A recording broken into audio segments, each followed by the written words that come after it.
बिस्मिल्लाहिर्रहमानिर्रहीम। Cover story में भली कार आहियां इरफान महबूब। पाकिस्तान ऐं भारत जे विच में जंगबंदीअ खां पोइ आलमी सतह ते पाकिस्तान जी तमामु घणी वाखाण कई पई वञे। अॼु अमेरिकी सदर डोनाल्ड ट्रंप अमेरिकी टीवी खे इंटरव्यू ॾिनो आहे, जंहिंमें हुन पाकिस्तान जा गुण ॻाया आहिनि। हिकिड़े पासे हुन पाकिस्तान जी वाखाण कई आहे त ॿिए पासे हुन भारत ते तनक़ीद कई आहे। डोनाल्ड ट्रंप पंहिंजे इंटरव्यू में चयो आहे त पाकिस्तान ऐं भारत जे विच में नफ़रत इंतिहा ते हुई ऐं ॿई मुल्क एटमी जंग जे वेझो हुआ, जंहिंखां पोइ हुन इहा इम्कानी एटमी जेका जंग आहे उहा ख़तमु कराई, जंगबंदी कराई। ऐं डोनाल्ड ट्रंप इहो बि वाज़े कयो त संदसि ज़िंदगीअ में सभ खां वधीक वाखाण संदसि इन अमल ते थी रही आहे त हुन ॿिनि एटमी ताक़तनि जे विच में जंगबंदी कराई आहे। गॾोगॾु डोनाल्ड ट्रंप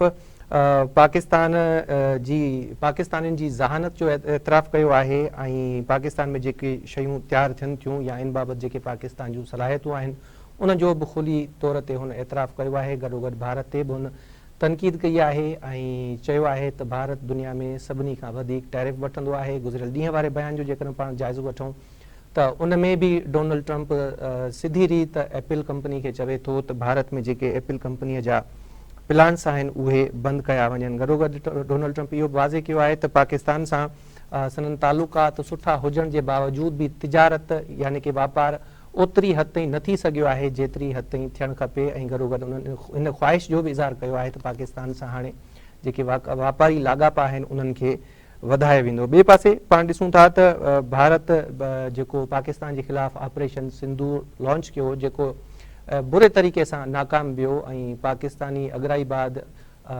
पाकिस्तान जी भरपूर जवाबी कार्रवाई बाद हिन वक़्तु भारत जिते सिफ़ारती सतह ते अकेलो आहे। भारत जे पंहिंजे मुल्क में बि मोदी ते तनक़ीद थी रही आहे त हाणे वरी भारत सिफ़ारती सतह ते हथ पेर हणणु शुरू करे छॾिया आहिनि ऐं उन्हनि हिकिड़ी कमेटी ठाही आहे जेका मुख़्तलिफ़ मुल्कनि जा दौरा कंदी ऐं उन्हनि मुल्कनि खे ऑपरेशन सिंदूर वारे मामले ते ब्रीफिंग ॾींदी।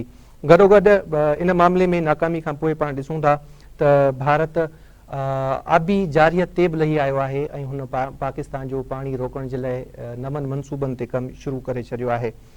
नाले वारा पाणी माहिर आहिनि इंजीनियर अरशद एच अब्बासी साहब। उन्हनि पंहिंजी हिकिड़ी ताज़ी रिपोर्ट में ॼाणायो आहे त भारत पाकिस्तान जो पाणी रोकण जे लाइ कमु शुरू करे छॾियो आहे ऐं दरिया चिनाब खे ब्यास ऐं रावी सां मिलाइण वारो जेको मनसूबो आहे उन ते तेज़ीअ सां कमु जारी आहे। ॿिए पासे पाण ॾिसूं था त बर्तानिया जो जेको परॾेही वज़ीर आहे उन इन मामले ते पाकिस्तान जे हक़ में बयानु ॾिनो आहे ऐं चयो आहे त हू पाकिस्तान ऐं भारत ॿिन्ही ते ज़ोर भरींदा त सिंतास मुआहिदे जी पासदारी खे यकीनी बणायो वञे। इन्हनि मामलनि ते पाण ॻाल्हि ॿोल कंदासीं। असांखे टेलीफोन लाइन ते जॉइन कयो आहे सीनियर सहाफ़ी तज़िया निगार एजाज़ मेहर साहब ऐं हुसैन थेबो साहब। सर अस्सलाम वालेकुम। तव्हां ॿिन्ही जी वॾी महिरबानी, तव्हां असांखे वक़्तु ॾिनो। एजाज़ साहब, तव्हां खां मां शुरूआति करणु चाहींदुसि। अमेरिका जी सभ खां पहिरियां लातालुकी, उन खां पोइ सालसी, छा अमेरिका जा पाकिस्तानी भारत में के मफ़ाद आहिनि या डोनाल्ड ट्रंप ॿिन्ही मुल्कनि खां छा कुझु वठणु चाहे थो, उनजी का डिमांड हूंदी तव्हांजी नज़र में? मुक़ाबले में इंडिया खे जेको आहे बीहारींदो ऐं जेको आहे त उन सिलसिले में बि अमेरिका जो इंट्रस्ट आहे। ऐं बिल्कुलु तव्हां इहा सही ॻाल्हि कई त शुरू में जेको आहे उहो हुननि जेको आहे त पहिरियों त चए असांजो वास्तो ई न आहे, पाण में वञी ॼाणनि। ऐं उन खां पोइ फौरी तौर ते जॾहिं मोदी साहब हुनखे दरख़्वास्त कई त उन खां पोइ सालसी शुरू करे ॾिनी ऐं फौरी तौर ते मामले खे हिकिड़े पासे हल कयो। त उन सां ज़ाहिर आहे त इंडिया खे थोरो स्पेस मिलियो ऐं फौरी तौर ते जेको आहे उहो जंहिं तरीक़े सां शयूं थियूं त उहो लिखी त कोन सघियूं दुनिया खां। भले घणी इंडियन लीडरशिप इहो चवंदी हुते त पाकिस्तान जी दरख़्वास्त ते जेको आहे इहा फायरबंदी थी आहे, पर हक़ीक़त उनजे बरक्स आहे। सो ज़ाहिर आहे त उन्हनि जा हिकिड़ा आहिनि इंट्रस्ट, लॉन्ग टर्म बि शॉर्ट टर्म बि, त उन खे सर्व करण जे लाइ डेफिनेटली के USA जेको आहे उहो इंडिया सां जेको आहे पंहिंजा तालुकात बहितर रखंदो ऐं उन ते वधीक रिलाय कंदो।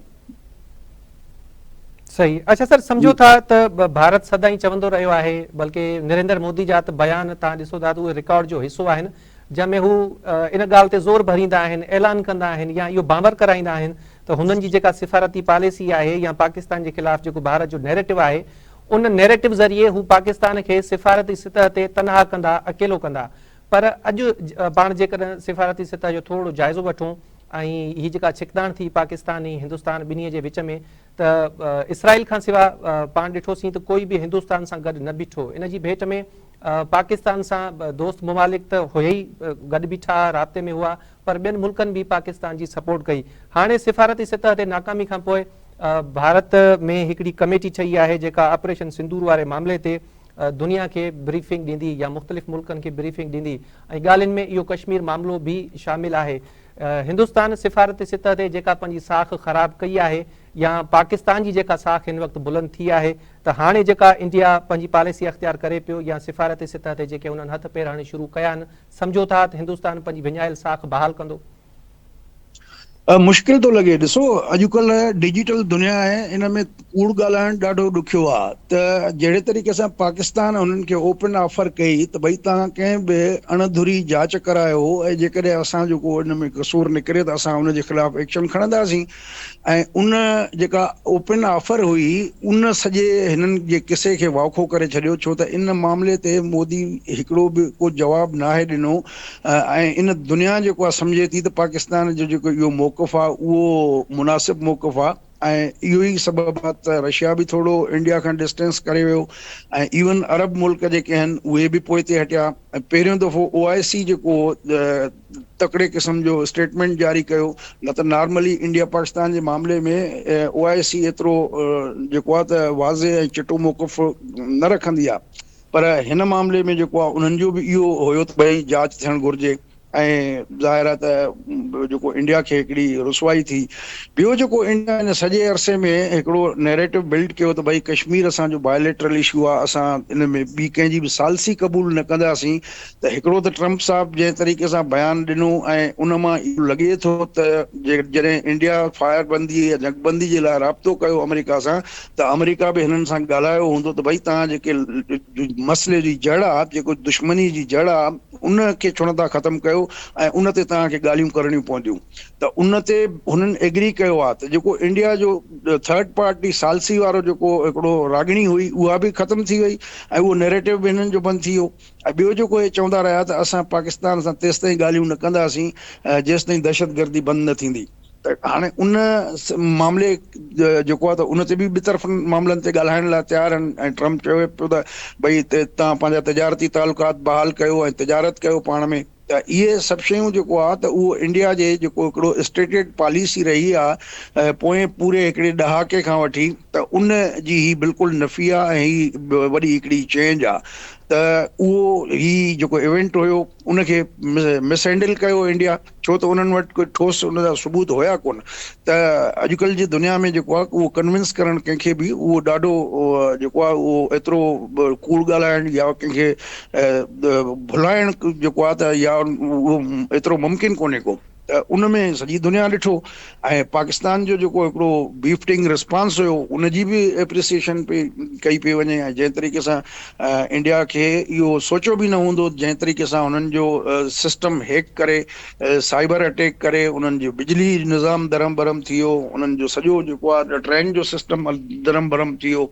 त इहे सभु शयूं जेके आहिनि हिकिड़ो जदीद जंगी जेके तक़ाज़ाऊं आहिनि उन मुताबिक़ पाकिस्तान जो रिस्पॉन्स जेको हुयो उन जे लाइ शायदि इंडिया तयारु न हुई। ऐं तॾहिं ई हुननि जल्दी घोड़ा खोड़े ऐं कंहिं बि क़ीमत ते जंगबंदी जे लाइ मदद वरिती अमेरिका खां ऐं ॿियनि दोस्त मुल्कनि खां। त मां सम्झां थो त हिन गिवन सिचुएशन में इंडिया जी पोज़ीशन जेको आहे उहो भले सिफ़ारती कोशिशूं करे, सफ़ीर मोकिले, पुराणा रिटायर्ड सफ़ीर मोकिले, पर एॾो आसान न हूंदो जो हू जेसिताईं हुन वटि को हिकिड़ो क्लियर वाज़े सबूत न हूंदा तेसि ताईं जेको आहे त हू कन्विंस न करे सघंदो। ठीकु। हुसैन थेबो साहब, हिंदुस्तान खे सिफ़ारती ऐं जंग जे मैदान में बुरी तरह सां शिकस्त मिली। पाकिस्तान जी शानदार कामयाबी जो आलमी सतह ते एतराफ़ पियो थिए, पाकिस्तान खे मञता पई मिले। ट्रंप जा भारत जे ख़िलाफ़ ऐं पाकिस्तान जे हक़ में बयान अची रहिया आहिनि। सम्झो था त ईंदड़ मरहले में भारत ऐं पाकिस्तान जे विच में जेके ॻाल्हियूं थींदियूं, ट्रंप जा ऐं दुनिया जेको पाकिस्तान जी हिमायत करे पई, इहे समूरा मामला भारत ख़िलाफ़ ॻाल्हियुनि में या ॻाल्हियुनि ते असरअंदाज़ थींदा? इन माय ओपिनियन जेकॾहिं तव्हां हिन जंग खे ॾिसंदव त इहा जेका जंग आहे इहा सिर्फ़ु हिंदुस्तान ऐं पाकिस्तान जे दरमियान इहा जंग, इन माय ओपिनियन इहा जंग हिकिड़ी सिंध डिक्लेयर करणी हुई। सभ खां पहिरियां हिंदुस्तान हिकिड़ो डेलिब्रेट अटेम्प्ट कयो ऐं हिकिड़ो ट्रेन जो इंसिडेंट बलोचिस्तान में कयो ऐं उन खां बाद में वरी हुन पाण ई हिकिड़ो पहलगाम जो इंसिडेंट ऑक्यूपाइड कश्मीर में कयो ऐं उन खां बाद में हिंदुस्तान इहा डेलिब्रेट हिकिड़ी जंग छेड़ी ऐं हुन जंग जी हिकिड़ी परमिशन जेका आहे उहा हिंदुस्तान ॾिनी जेॾी महिल यूएस ॾिनी जेॾी महिल अमेरिका जो वाइस प्रेसिडेंट जेडी वेंस उन वक़्तु हिंदुस्तान जी विज़िट करे पियो ऐं उहो उन हिकिड़ो गॾियल लफ़्ज़नि में चयो त हिंदुस्तान जो रेस्पॉन्स त बणिजे थो।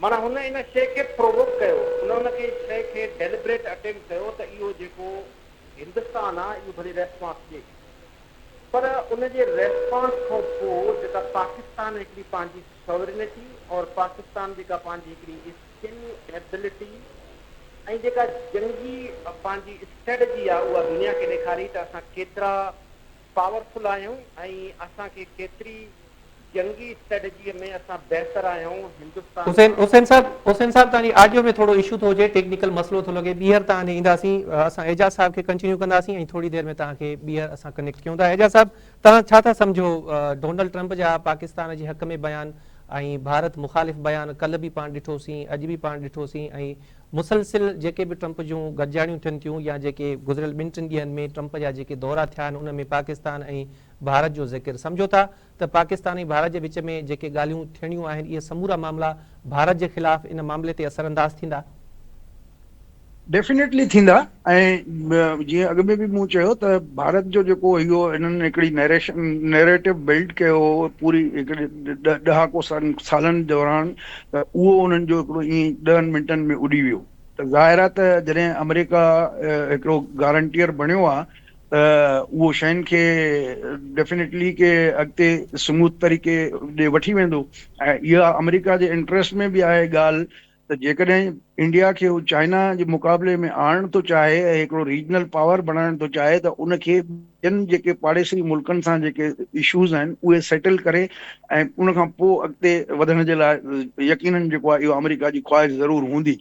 त उन तनाज़ुर में जॾहिं शयुनि खे ॾिसूं था त मूंखे इन सिलसिले में पेशरफ़्त नज़र अचे थी। ऐं जेको आहे त जल्द थी सघे थो त माना उहो जीअं हुन चयो त असां कंहिं डिनर ते इनवाइट कयूं ॿिन्ही धुरनि खे ऐं पोइ मामले खे अॻिते वधाइजे, त पोइ हिकिड़ो सालसी जी पंहिंजी जाइ ते हिकिड़ी हुजे, ॾिठी या अणॾिठी। ऐं जेकॾहिं इंडिया हिन में इंट्रस्टेड न आहे त को थर्ड पार्टी वेहे, जीअं कल्ह तुर्की में यूक्रेन ऐं रशियन डेलीगेशन वेठा ऐं टर्किश उन्हनि जी टियाकड़ी कई, या इन खां अॻु में कतर में जेको आहे उहो तालिबान जे इशूज़ ते मामला थींदा रहिया आहिनि, या सऊदी अरब जेको आहे तव्हां ॾिठो त उन खां अॻु में जेको आहे त उहो रशिया ऐं अमेरिका जे जेको डेलीगेशन्स हुया उहा टियाकड़ी कई। त उहो शक्ल खणी उनजी कहिड़ी बि हुजे, पर ॻाल्हि इहा आहे त शयूं मूंखे मां इन सॼे पस मंज़र में पुरुमीद आहियां त शयूं हाणे शायदि मता सेटलमेंट वारे पासे वञनि। हुसैन साहब, समूरी सूरत हाल खे तव्हां मॉनिटर कयो आहे ऐं तव्हां ऑब्ज़र्व बि कयो पिया, आलमी सतह ते पाकिस्तान जे हक़ में बयान पिया अचनि, भारत जे ख़िलाफ़ बयान पिया अचनि। ताज़ो ट्रंप जेके बयान ॾिना आहिनि ऐं मुख़्तलिफ़ मुल्कनि जा जेके दौरा कया आहिनि ट्रंप, उन में बि पाकिस्तान ऐं हिंदुस्तान जो ज़िक्र कयो वियो आहे ऐं पाकिस्तान जी वाखाण कई वई आहे। सम्झो था त हीअ जेका समूरी सूरत हाल आहे वेझे मुस्तक़बिल में खिते जो सियासी मंज़रनामो तब्दील थियणु पियो वञे? ॾिसो न, इन मां पहिरियों बि इहा ॻाल्हि कई त इन जंग जेका थी आहे इनखे तव्हां लार्जर एस्पेक्ट्स में ॾिसंदो। हाणे ॾिसो, इहा जेका जंग आहे न, बेसिकली इहा जंग इस्लामाबाद ऐं दिल्ली ताईं महदूद न आहे। इन जी जंग जो जेको सिमथ आहे उहो बेसिकली वाशिंगटन खां बीजिंग ताईं आहे। जेको वाशिंगटन आहे उनखे न त दिल्ली खां को ख़तरो आहे, न त उनखे इस्लामाबाद खां को ख़तरो आहे। जेकॾहिं वाशिंगटन खे को ख़तरो आहे त उहो बीजिंग खां ख़तरो आहे। ऐं वाशिंगटन पहिरियों बिल्कुलु दीवार नुमा शक्ल में दिल्ली जे पोयों बीठो हुयो जेॾी महिल इहे जंग जूं ॻाल्हियूं थियूं। पर जेॾी महिल पाकिस्तान हिकिड़ो ज़बरदस्त क़िस्म जो रिस्पॉन्स ॾिनो, जेॾी महिल हिननि इहो सिंदूर ऑपरेशन कयो त पाकिस्तान हुनजे रिस्पॉन्स में हिकिड़ो पॉज़िटिव ऐं प्रोएक्टिव ऐं अंदरि वञी हुननि खे हुननि जी डेलिब्रेट हुनजा जेके एयरफोर्स जी इंस्टॉलेशन्स हुयूं, हुननि जो जेको फ्रांस मेड राफेल हुयो, उनखां बाद में हुननि जी जेका रशियन मेड S-400 हुयो, ऐं जेका टेक्नोलॉजी हुई जेके सभ खां वॾे में वॾो गुरूर हुयो हिंदुस्तान खे त असां IT जा प्रोफेशनल आहियूं, असां वटि $200 बिलियन जो असां एक्सपोर्ट कंदा आहियूं, उनखे पाकिस्तान हिंदुस्तान जे अंदरि घुसी करे उन में घिरी करे ऐं जेका बेंगलोर जी जेका हिननि जी IT इंडस्ट्री हुई उन सॼी IT इंडस्ट्रीअ खे पाकिस्तान सबोटाज कयो ऐं क्रैश करे रखी छॾियो। वरी हुनजे सुबुह जो रेस्पॉन्स इहो छो त मार्को रूबियो जो अञा फ़ोन बि न आयो, उनखां पहिरियां ई पाकिस्तान जो जेको प्राइम मिनिस्टर हुयो उन हिकिड़ी मीटिंग कॉल कई ऐं उन मीटिंग जो मक़सदु इहो हुयो त असांजे जेके जोड़ी तनसीबात आहिनि, जेकॾहिं पाकिस्तान खे को प्रॉब्लम ईंदो, जेकॾहिं असां प्रॉब्लम में हूंदासीं त पोइ पूरी दुनिया प्रॉब्लम में हूंदी। माना असां को कंहिंजा हारी न आहियूं, असां जेकॾहिं अमेरिका असांखे डिक्टेशन ॾिए त असां उनखे रेस्पॉन्स में वेही रहियूं। पाकिस्तान एॾो प्रोएक्टिव ऐं पॉज़िटिव जेको रेस्पॉन्स ॾिनो उनखां बाद में जेॾीमहिल तव्हां ॾिठो त जेको सेक्रेटरी स्टेट हुयो उन पंहिंजी वेबसाइट ते लॻायो त मां आर्मी चीफ पाकिस्तान जे आर्मी चीफ सैयद आसिम मुनीर सां ॻाल्हि कई आहे ऐं थोरी देरि में इन ते असां वेही ऐं डिस्कशन कंदासीं, जंहिं ते हिंदुस्तान मजबूर थियो ऐं उहो हिंदुस्तान जेको चवंदो हुयो, इहो नरेंद्र मोदी जेको चवंदो हुयो त इहो जेको डोनाल्ड ट्रंप आहे इहो त मुंहिंजो सॻो सौट आहे ऐं उनजे लाइ वञी बेसिकली उते अमेरिका में 52 लख माण्हू रहंदा आहिनि जेके हिंदुस्तानी आहिनि ऐं उहे वोटर आहिनि ऐं उहो उते वञी उनजे लाइ इलेक्शन कैंपेन बि कंदो हुयो त अब के बार ट्रंप सरकार और US में अब के बार डोनाल्ड ट्रंप सरकार और यहाँ पे मोदी सरकार। त हुन ॾिठो त इहो एॾो वॾो रेस्पॉन्स अचण खां पोइ जेका बीजिंग हुई उहा बिल्कुलु बैक साइड पे बीठी रही इस्लामाबाद जे, ऐं हुननि में इहो ॾिसण खां बाद में जेका इहो टेक्नोलॉजी जेका चाइना जी हुई उनजी हिकिड़ी सिम्थ डिक्लेयर थी। सेकेंड वर्ल्ड वार खां पोइ 2 सेप्टेंबर 1945 खां वठी 10 मई 2025 ताईं दुनिया में इहा हिकिड़ी परसेप्शन हुई त जेका टेक्नोलॉजी आहे चाइना रीसाइक्लिंग ते बिलीव रखंदो आहे ऐं जेका वेस्ट जी टेक्नोलॉजी आहे, जेका वेस्ट जी जंगी जुनून आहे, जेको उतां जी जंगी इक्विपमेंट्स आहिनि, जेके स्ट्रेटेजिक वेपन आहिनि, उहे बेस्ट आहिनि। लेकिन इन पाकिस्तान ऐं हिंदुस्तान जे जंग में इहो साबित थियो त जेका चाइना जी टेक्नोलॉजी आहे उन वेस्ट जे टेक्नोलॉजीअ खे केरायो, उनखे सिर्फ़ु न असां जी मीडिया इंडोर्स कयो, उनखे CNN, उनखे BBC, उनखे फोक, उनखे न्यूयॉर्क टाइम्स, सॼी दुनिया जी मीडिया इहो ॿुधायो त राफेल खे चाइनीज़ टेक्नोलॉजी करायो ऐं असां उहो ॾिठोसीं। उन जो सबूत इहो आयो त जेके चाइनीज़ टेक्नोलॉजी हुई उन जा शेयर्स जी क़ीमत वधी ऐं जेका फ्रांस जी टेक्नोलॉजी हुई उन जे शेयर्स किरिया। त डोनाल्ड ट्रंप पहिरियों बि हिकिड़े इहो जेको टैरिफ जो हिकिड़ो नओं धंधो हलायो उहो बि इन जे करे हलायो हुअईं त उहो बेसिकली उन 2 मुल्कनि जी जंग हुई, हिकिड़ो चाइना ऐं ॿियो US।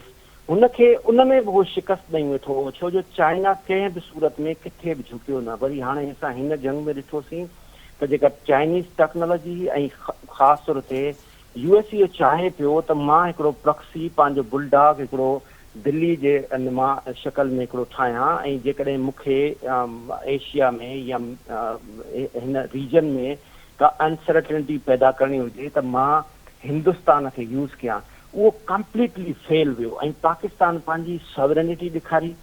हाणे ॾिसो, हाणे कल्ह बि फोक्स खे डोनाल्ड ट्रंप इंटरव्यू ॾिनो आहे, उनजी तव्हां आख़िरी जेके 2 मिंट आहिनि उहे ॿुधंदव त हुन में अमेरिका जो जेको सदर आहे, जेको सुपर पावर मुल्क जो सदर आहे, उन 2 मुल्कनि जी तारीफ़ कई आहे। हुन हिंदुस्तान जी बि तारीफ़ कई आहे त इहे असांजा दोस्त आहिनि, वरी हुन इते चयो आहे त असांजा पाकिस्तानी बि असांजा दोस्त आहिनि। हिंदुस्तान त पहिरियों इहो चाहींदो हुयो न त बसि मां ई आहियां ऐं इन्हनि जो बाक़ी ॿियो को बि न आहे अमेरिका जो, ऐं पाकिस्तान जो त अमेरिका सां को तालुक़ ई न आहे। हिननि जी जेके उते ख़ासि तौर ते जेके लॉबिंग फर्म्स हुया उन्हनि इंतिहा दर्जे जी कोशिशि कई त कंहिं बि सूरत में हिननि खे IMF जो पाकिस्तान खे लोन न मिले। जेॾीमहिल पाकिस्तान खे उन हलंदड़ जंग जे दौरान इंस्टॉलमेंट मिली त जेका बरखा दत्त जेका हिकिड़ी पॉज़िटिव ऐं प्रोएक्टिव जर्नलिस्ट आहे हिंदुस्तान जी, उन इहो लिखियो त इहा जेका IMF आहे इहा इंटरनेशनल मुजाहिदीन फंड आहे ऐं उन्हनि खे वॾो उन क्रिटिसाइज़ कयो। उनखां बाद में असां ॾिठोसीं त जेका इंडियन मीडिया जो ख़ासि तौर ते रोल रहियो उहे बिल्कुलु पागल रहिया, उन वटि को सिस्टम कोन हुयो, जेका ख़बर हुई उहा हलाइनि पिया। कराची तबाह जी, फलाना लाहौर तबाह, लाहौर में पोर्ट पे कब्जा हो गया, हाणे लाहौर में पोर्ट ई कोन्हे, इस्लामाबाद ते कब्ज़ो थियो। पर पाकिस्तानी मीडिया ख़ासि तौर ते तव्हांखे असां ॾिठोसीं त पॉज़िटिव इवन जेका हिकिड़ी सोशल मीडिया ते ख़बर हले पई त जेका लेडी पायलट एयरफोर्स जी, इंडियन एयरफोर्स जी पकड़ी वई, उहा सोशल मीडिया ते हली, कंहिं बि मेन स्ट्रीम मीडिया उहा ख़बर न ॾिनी। ऐं हिन में वॾो जेको क्रेडिट थो वञे उहो DGISPR खे थो वञे। DGISPR कलाक जूं ॿ कलाक जूं प्रेज़ेंटेशन्स ॾिनियूं ऐं उन पूरी इहो ॿुधायो त असां अमन चाहियूं था, असां अमन पसंदि आहियूं, पर हिंदुस्तान हिन तरीक़े सां ही इनिशिएटिव्स वठे थो ऐं असां वटि हिन जी काउंटर स्ट्रेटजी बि आहे त जेकॾहिं हिंदुस्तान इहे इनिशिएटिव वठंदो त इहो त कोन्हे त को असां वेही हिनखे ॾिसंदासीं, जेकॾहिं हू वठंदो त असां हिनखे काउंटर रिस्पॉन्स ॾींदासीं। जेकॾहिं हीअ ॿिनि मुल्कनि जी, जेके ॿ मुल्क हिकिड़ा न्यूक्लियर पावर आहिनि, जेकॾहिं हिन ॿिन्ही मुल्कनि में जंग थी वञे त पोइ त कुझु ई कोन बचंदो। पाकिस्तान इहा बार ॻाल्हि ॾसण जी कोशिशि कई, दुनिया खे इहो ॿुधाइण जी कोशिशि कई, पर अमेरिका साइलेंट रहियो। अमेरिका हिन ते को रिस्पॉन्स उन वक़्तु उन ताईं न पियो करे जेसीं ताईं पाकिस्तान रिएक्ट न कयो। उन ताईं बाक़ी ॿिया ममालिक असां सां गॾु बीठा रहिया, ख़ासि तौर ते अज़रबाईजान, टर्की, उन सां गॾो तव्हां ॾिसो त चाइना त बिल्कुलु ब्रेक ते बीठो रहियो। ब्रेक जो टाइम थियो आहे, तव्हां इजाज़त ॾियो त ब्रेक वठूं, ब्रेक खां पोइ वरी पाण कंटिन्यू कयूं। जी नाज़रीन, ब्रेक वठूं था, ब्रेक खां पोइ पाण वापसि ईंदासीं ऐं इन्हनि मामलनि ते ॻाल्हि ॿोल जो सिलसिलो जारी रखंदासीं।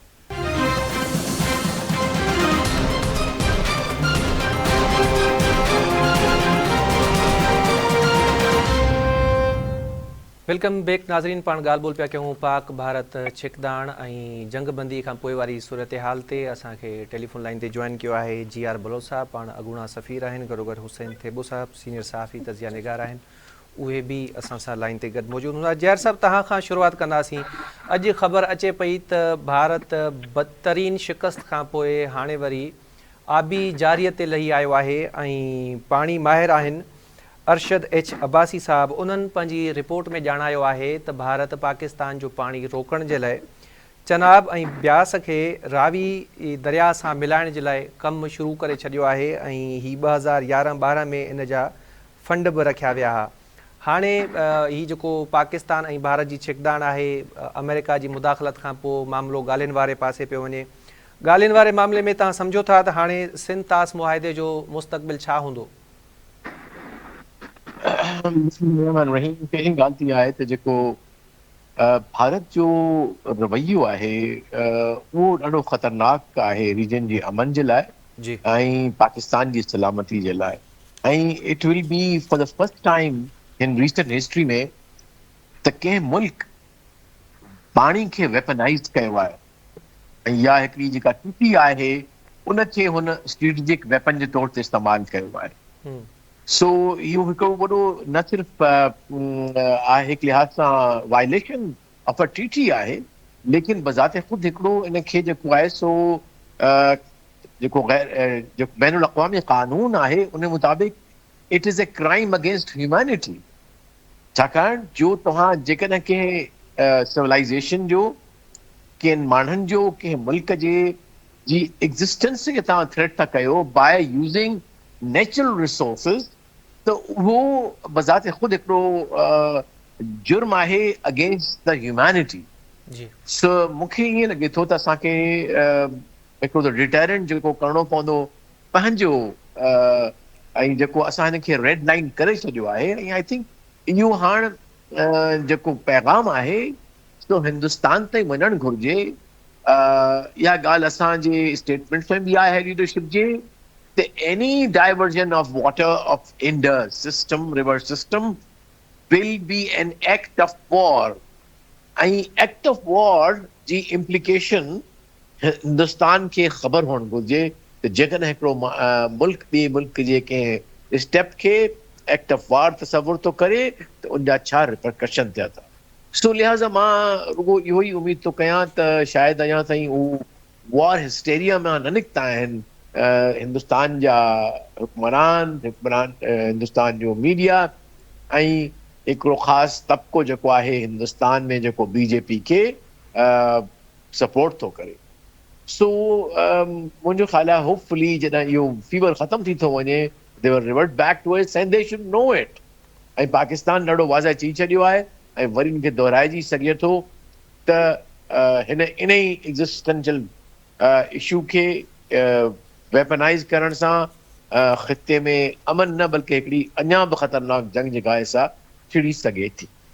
अच्छा थेबो साहब, भारत जो जंगी जुनून अञा ताईं झको न थियो आहे, बदतरीन शिकस्त मिली आहे, उन खां पोइ बि वरी आबी जारीअ ते लही आयो आहे। पाकिस्तान जो स्टेंस ॾाढो चिटो आहे, वाज़े आहे त जेकॾहिं पाकिस्तान जो पाणी रोकण जी कोशिश कई वई त उनखे जंग तसवर कयो वेंदो। सिंतास मुआहिदो सऊं सिधो क्लियर चवे थो त कोई बि मुल्क ॿिन्ही मुल्कनि मां इनखे एक तरफ़े तौर ते मुअत्तिल नथो करे सघे। वर्ल्ड बैंक जो जेको प्रेसिडेंट आहे उन जो बयान बि रिकॉर्ड जो हिसो आहे, पर पाण ॾिसूं था त भारत कंहिंखे बि मञण जे लाइ तयारु कोन्हे, पंहिंजी होड़ ते क़ाइमु आहे। तव्हां छा था सम्झो त इन जा नतीजा कहिड़ा निकिरंदा? ॾिसो, अगरि पहिरियां बि सभ खां पहिरियां जेकॾहिं पाण कश्मीर जी ॻाल्हि कयूं त जेको ऑक्युपाइड कश्मीर आहे उन में 370 ऐं 35A जॾहिं हिंदुस्तान ख़तमु कयो त उन ते बि UN जूं 12 रेज़ोल्यूशन्स आहिनि जंहिंजी हिंदुस्तान खुली वायलेशन कई। उन वायलेशन करण खां पोइ हिंदुस्तान इहो डिक्लेयर कयो त हाणे हिते अमन हूंदो ऐं हिते हाणे 100 मल्टीनेशनल कंपनीज़ ईंदियूं जेके इन्वेस्ट कंदियूं। पर 5 अगस्त 2019 खां पोइ असां मुसलसल ॾिठो त उते हिकिड़ो कर्फ्यू जहिड़ो माहौल हुयो ऐं काई बि कंपनी न आई, पर उन्हनि माण्हुनि खे उन्हनि हिकिड़ो जेल बणायो उते रखियो। हाणे जेकॾहिं रीसेंट इंसिडेंट ॾिसूं था पहलगाम जो, त उन पहलगाम जे इंसिडेंट में बि उते 8 खां 10 लख फ़ौजी डिप्लॉयड हा। इन स्पाइट ऑफ दैट इहो उन्हनि जे अंदर ई थियो ऐं इहो उन्हनि पाण ई करायो। पर उन खां बाद में ॾिठोसीं त जेॾी महिल इहो इंसिडेंट थियो आहे ऐं हीउ सॼो एपिसोड थियो आहे, उन खां बाद में उते माण्हू जेके ऑक्युपाइड कश्मीर में रहण वारा आहिनि उहे उन जे लाइ ॻाल्हाइनि था। पहिरियां त इहो हूंदो हुयो त 5 अगस्त 2019 खां बाद में जेके उते सहाफ़ी बि रहंदा हुया, जेकॾहिं उहे कश्मीर जे आज़ादीअ जी या कश्मीर जे मसइले जी या कश्मीर खे मसइलो चवणु उते अफेंस कंसीडर कयो वेंदो हो त इहो तव्हां डेलिबरेट हिकिड़ो क्राइम था कयो। जीअं जर्मनीअ में हिटलर जे बारे में ॻाल्हाइणु अफेंस हूंदो हुयो, ईअं ई हिते कश्मीर जे बारे में ॻाल्हाइणु अफेंस डिक्लेयर कयो वेंदो हो। पर असां हालिया ॾिठोसीं त उते महबूबा मुफ्ती जेका अपोजिशन लीडर आहे उन उहा ॻाल्हि कई त मां ॿिन्ही मुल्कनि खे इहो मुबारक थी ॾियां जंहिं जंग ख़तमु करण जो ऐलान कयो आहे, पाकिस्तान ऐं हिंदुस्तान। पर मां इहो चाहियां थी त इहे ॿई मुल्क वेही करे ऐं कश्मीर जो मसइलो हल कनि। ऐं पूरी दुनिया जी जेके लीडिंग न्यूज़ पेपर्स हुयूं उन्हनि इहो लिखियो त जेको फ्लैश पॉइंट आहे बिटवीन बोथ कंट्रीज़ उहो कश्मीर आहे, त कश्मीर जो मसइलो हल थियणु खपे। हाणे कश्मीर जो मसइलो हल छो न आहे? उन खां बाद में हिंदुस्तान इहो जेको वायलेशन कई आहे सिंतास मुआहिदे जी, त उहा कंप्लीट वायलेशन आहे। पर मां सम्झां थो त जीअं वर्ल्ड बैंक जे प्रेसिडेंट बि उन ते बयानु ॾिनो, बाक़ी अथॉरिटीज़ बि उन ते बयानु ॾियनि थियूं। ऐं जेको पाकिस्तान जेको मौक़िफ़ रखियो, जेका DGMOs जी मीटिंग हुई उन में बि जेको पाकिस्तान उन खां पहिरियां जेको हिकिड़ो 3 मुतालबा रखिया, उन में पहिरियों मुतालबो इहो रखियो वियो त जेको हिंदुस्तान आहे उहो इलाइक़े में रीजन में दहशतगर्दी न फैलाईंदो, अनसर्टिनिटी क्रिएट न कंदो। ॿियो इहो हो त असां कश्मीर ते वेही ॻाल्हि कंदासीं। ऐं टियों इहो हुयो त जेको हिंदुस्तान पाकिस्तान जे पाणीअ ते कब्ज़ो करे थो उहो उन ते वेही असां ॻाल्हाईंदासीं, उन जी सॉल्व कंदासीं मसइलो। हाणे असुल जेकॾहिं DGMOs जी जेका मीटिंग थींदी आहे उन में अमूमन जेके स्ट्रेटेजिक मामलात आहिनि, जेके सिक्योरिटी रिलेटेड मैटर आहिनि, उहे ई डिस्कस थींदा आहिनि। पर जेका नेशनल सिक्योरिटी एडवाइज़र्स जी जेका अजीत डोवल जी ऐं जेका आसिम मलिक जी जेका मुलाक़ात थींदी उन में इहे सॼियूं पॉइंट्स ईंदा। ज़ाहिरी ॻाल्हि आहे इहे जेके इंटरनेशनल प्लेयर्स आहिनि जेके हिंदुस्तान ऐं पाकिस्तान खे जंहिं इंगेज कयो आहे त उहे वेही टेबल ते ॻाल्हाइनि। त टेबल ते ॻाल्हाइण जे लाइ त इहे ई शयूं आहिनि न। कश्मीर सभ खां पहिरियां आहे, उन खां बाद में दहशतगर्दी आहे, उन खां इम्पोर्टेंट मैटर पाकिस्तान जो पाणी आहे। त इन्हनि मसइलनि जो हल हाणे निकिरंदो, छो जो पहिरियों त हिंदुस्तान इहो सम्झंदो हुयो त मां हिन इलाइक़े जो गुंडो आहियां, मां बदमाश आहियां, मूंखे जेका शइ वणंदी उहा मां कंदुमि, पर हाणे उहा जेका हुनजी हिकिड़ी रिट हुई ऐं इहा जेका हुनजी बदमाशी हुई ऐं जेका हुनजी गुंडागर्दी हुई उहा ख़तमु थी वई, छो जो पाकिस्तान हुनखे बुरी शिकस्त ॾिनी आहे ऐं उन शिकस्त खे न सिर्फ़ु पाकिस्तान में पर हिंदुस्तान में बि तस्लीम कयो थो वञे। ख़ासि तौर ते राहुल गांधी बि हिन ते ॻाल्हाए थो, अपोज़िशन लीडर कांग्रेस जा जेके अपोज़िशन लीडर आहिनि उहे बि ॻाल्हाइनि था त उहे चवंदा आहिनि त ज़ुल्म खे घणा ॾींहं न थींदा आहिनि, हिकिड़े ॼाणे हिकिड़ो ॾींहुं ईंदो आहे जंहिं इंसाफ़ थींदो ऐं इंसाफ़ इहो ई थींदो त इहे जेके कश्मीर जा माण्हू आहिनि, इहे जेके जेल में रहनि था, इहे आज़ादु थींदा ऐं हिंदुस्तान रीजन में दहशतगर्दी न कंदो ऐं उन सां गॾोगॾु जेको पाणीअ जो मसइलो आहे इहो परमनेंटली हल थी वेंदो। सही। अच्छा जीआर साहब, सिफ़ारती सतह ते पाण ॾिसूं था त पाकिस्तान जो केस इलाही स्ट्रॉन्ग आहे। हाणे जॾहिं मामला ॻाल्हियुनि तरफ़ वञनि था उन में पाकिस्तान त वाज़े कयो आहे त कश्मीर वारे मामले ते बि ॻाल्हाईंदासीं, पर भारत अञा इन मामले खां भॼे पियो। इवन एसी ताईं सिंध तास मुआदे वारे मामले ते बि भारत चयो आहे त इनखे असीं इल्तवा में रखंदासीं। हाणे जॾहिं ॻाल्हियूं स्टार्ट थींदियूं, पाकिस्तान जी पोज़ीशन बि स्ट्रॉन्ग आहे, भारत पाण दरख़्वास्त कई जंग बंदी लाइ, सम्झो था त कश्मीर मामले ते का सुठी अॻुभराई थींदी या पाकिस्तान इन मामले ते को रिलीफ वठण जी पोज़ीशन में आहे या वठण में कामयाब थी वेंदो? ॾिसो, इहो पाकिस्तान जे रिलीफ वठण जी ॻाल्हि कान्हे, इहा ॻाल्हि इंटरनेशनल कानून जी ॻाल्हि आहे। इहो जेको आहे सो कश्मीरनि जे बुनियादी हक़ जो मसइलो आहे। इहा कमिटमेंट जी ॻाल्हि आहे जेका न सिर्फ़ु त सिक्योरिटी काउंसिल जे रेज़ोल्यूशन जे 17 आहिनि उन मां 1948 खां वठी उन जो मसइलो आहे, बल्कि बज़ाते ख़ुदि इंडिया जी वॾे जेको पहिरियों प्राइम मिनिस्टर हुयो उनजो जवाहरलाल नेहरू जो कमिटमेंट आहे। हिकु दफ़ा न पर केतिरा दफ़ा हुन पब्लिक में बि चयो आहे ऐं ॻाल्हियुनि में बि चयो आहे। लिहाज़ा इहे कमिटमेंट हिकिड़े कलम जी जुंबिश सां ही हटाए सघिया पिए? नो, दे कुड नॉट। छाकाणि जो इन्हनि इहे कम इहे इन करे कया आहिनि त ही हिकिड़े डिल्यूजन्स में आहिनि, हिकिड़े ग़लतफ़हमी में आहिनि पंहिंजे पावर मुतलिक़, इंडिया जी कैपेसिटी मुतलिक़। ऐं ॿी ॻाल्हि आहे त जेके विल टू रेज़िस्ट आहे कश्मीरनि जी उनजी ऐं पाकिस्तान जी will to give moral, political and diplomatic support to the Kashmiris. So I think हाणे न सिर्फ़ु त कश्मीरनि जी विल जेका आहे सा साबित पई थिए त उहा despite all the suppression and जेके वट एवर दे कुड डू, जेका ज़ुल्म करे सघिया इंडियन आर्मी वारा, जंहिंमें एक्स्ट्रा किलिंग, जुडिशियल किलिंग्स आहिनि, एबडक्शन्स आहिनि, रेप्स आहिनि, वट एवर तव्हां you name it anything and it is there. उन्हनि में जज़्बो उहो उन्हनि जी आज़ादी जो अञा ताईं ख़तमु न थियो आहे। ऐं ॿी सभ खां अहम जेका डेवलपमेंट आहे त हिन जेका जंग खां पोइ जेका स्टेटमेंट आई आहे US president mister Donald Trump जी, जंहिंमें हुन ॾाढो वाज़े चयो आहे त बुनियादी मसइलो हिन रीजन में कश्मीर जेको आहे जेसिताईं कि इहो नथो हल थिए त हुन में पाइदार अमन न ईंदो। ऐं इहा ई पोज़ीशन जेका आहे सा पाकिस्तान जी आहे ऐं हाणे सॼी दुनिया उन तरफ़ वञे पई थी। अॼु जेको असां वटि आयल आहे कल्ह खां वठी जेको हिन जो British secretary foreign affairs mister Lammy, उहो बि उनजी स्टेटमेंट बि इहो ई कुझु आहे त जेसिताईं कश्मीर जे मसइले खे हल कोन कबो, जेसिताईं कि पुरअमन माहौल न रहंदो इन साउथ एशिया में, त मसइला जेके आहिनि से जंग तरफ़ वेंदा। ऐं जंग कंहिंजे बि इंट्रस्ट में कोन्हे, छाकाणि जो पाकिस्तान बि न्यूक्लियर कंट्री आहे ऐं इंडिया बि न्यूक्लियर कंट्री आहे and both are located is the most vital region in the world. सॼे एशिया खे में ख़तरो थी सघे थो। लिहाज़ा मां कोन थो सम्झां त हाणे इंडिया जी हिकु हटी हलणी। ऐं हाणे मूंखे ईअं लॻे थो त अंदरां आवाज़ उथंदा हिंदुस्तान जे, छाकाणि जो इहो असांखे इहो हिननि हिकिड़ो मीडिया हाइप ज़रूरु कयो आहे त सॼो जेको इंडिया आहे जो हुनजे पोयां आहे, पर ईअं न आहे। हाणे लॻे थो वक़्तु अची वियो आहे, छाकाणि जो हुननि जो नैरेटिव टुटी वियो आहे। हिननि जो जेको तिलस्म हो ऐं कंट्रोल हो माण्हुनि जे मथां कूड़े नैरेटिव जे करे, उहो दुनिया जे अॻियां बि आश्कार थियो आहे।